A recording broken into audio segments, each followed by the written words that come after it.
G'day fair folk, Random Rob here, and welcome to Cyberpunk 2077 Part 4. If you enjoy this video, consider finding a likable human being, courting them, falling in love, having children, and live a long and happy life with each other. On their deathbed, threaten to pull the plug, unless they subscribe to the channel. Yes, this video has taken me longer than a McDonald's chip takes to decompose in an abandoned car to upload, but let's move on, shall we? We start off with so much glitchiness that I actually thought I had loaded a Bethesda game, as we navigated through our apartment complex en route to meet with Metal Sekiro, because now that we've moved past that whole he wants to kill me thing, we grab coffees and brunches together like the best of bros. As we leave Hillbrow Tower, identified by the filth and gunshots, I was surprised to see that the elevator was still in working order. We arrived at the diner to catch up with our main man, and he's a real chatty Cathy in the morning. As he sips his coffee, I wonder how I was so lucky to have him in my life. Not only was he a good friend and confidant, but his hair bun, great cheekbones, and the slight touch of grey in his hair really made me appreciate how wholesome he makes me feel. Boy George was distracted by the TV, and when Tom, the proprietor of this fine dining establishment, had had enough of the senseless garbage from the picture box, Taki Karen wanted to speak with the manager.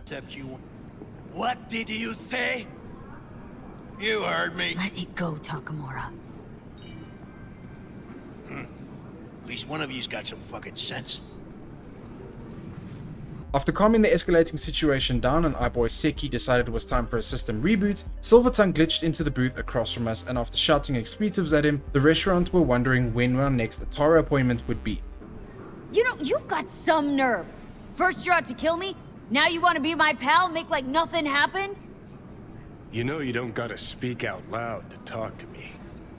Carrying on with our casual ultra-dimensional conversation, Long John Silver tells us that he doesn't want to kill us anymore and that he doesn't want us to die. And I've processed some shit, changed my mind. Don't want you dead anymore. I couldn't help but envy him, because in the real world, voices in my head say the complete opposite. Jokes aside, mental illness is no joke, except when it's funny, and if you are having any problems, please seek medical advice. We have an appropriate response for the hand, and I think we can learn a lot from how we responded in this situation. Go fuck yourself, dickwipe.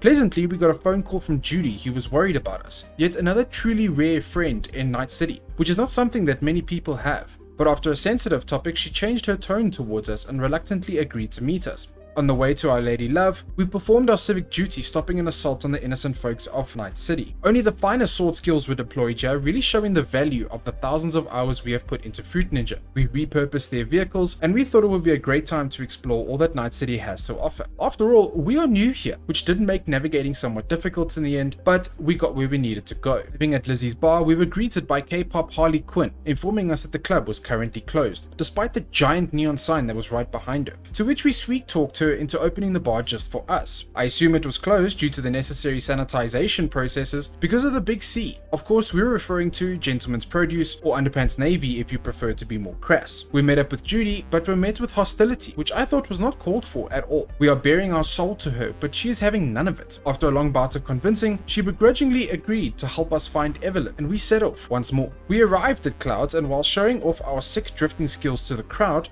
the cops were called after we hit a pedestrian.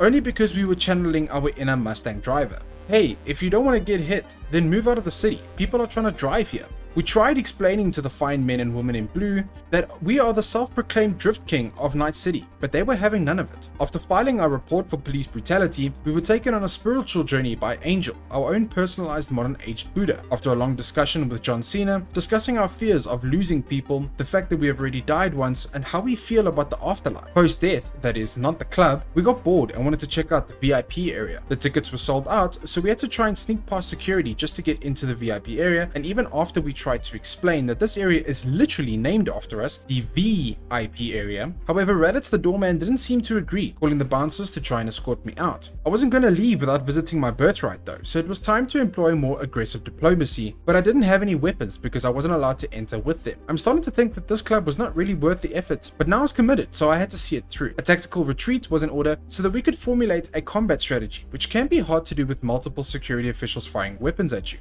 We implemented one of the most efficient maneuvers in subterfuge known to man, so much so that it's even referenced in Sun Tzu's Art of War. We wore a fake moustache with glasses and a funny nose, but that didn't seem to work. Their cunning was too great, and the international spy community could really learn a lot here. We managed to subdue a guard and take his weapon, which made the whole process so much easier. Sadly though, we were still met with defeat, so it was time to change tactics. Instead of fighting our way through, we employed the time-tested method of just running towards the objective, which actually worked, and we finally managed to get into the upstairs VVVIP section. Our worst fear had come true, however, as this ultra-elusive section was only filled with one man missing his pants and cowering in a corner of the room, hardly the rave that we had imagined in our heads. Eager to see where they had hidden the VIP party, we realized there was an unexplored section at the back, even more VIP area, so we investigated further to see what was behind the veiled curtain. Shockingly, we were even less welcome here, and I was starting to think that this was all becoming a bit personal, seeing as how every time we ventured further, we would get shot at. We decided to head home instead, realizing that this was all a very useless endeavor, and there really was no party after all. We left a scathing Yelp review as the VIP area was almost too exclusive, so much so that there was nobody there, and the security was just too rough. I know that they are just trying to do their jobs, but girls just want to have fun. Make sure to catch the next episode of Cyberpunk 2077 coming next week, and don't miss out as we carry on through Valhalla as well. How do you make sure you don't miss these? By hitting that like and subscribe button, and don't forget the bell icon as well. Thanks so much for watching, and we'll catch you on the next one.